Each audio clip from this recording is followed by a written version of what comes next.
يا أيها الناس إن وعد الله حق فلا تغرنكم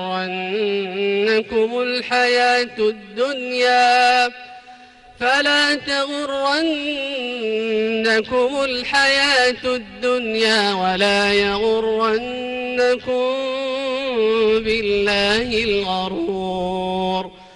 إن الشيطان لكم عدو فاتخذوه عدوا إنما يدعو حزبه ليكونوا من أصحاب السعير.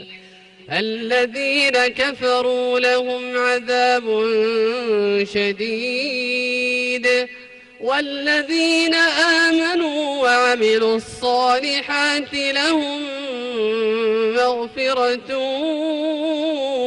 وأجر كبير.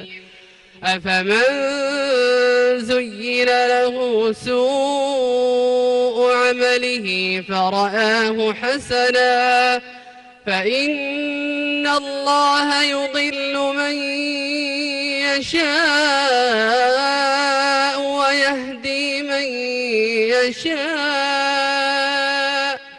فلا تذهب نفسك عليهم حسرات إن الله عليم بما يصنعون.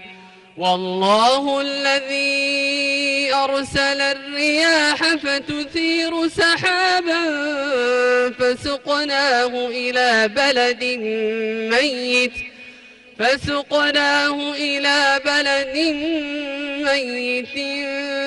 فأحيينا به الأرض بعد موتها كذلك النشور.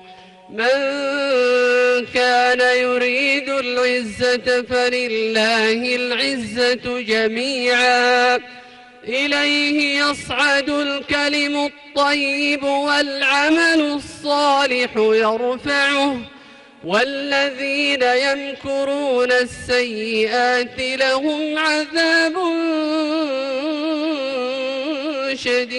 شديد ومكر أولئك هو يبور. والله خلقكم من تراب ثم من نطفة ثم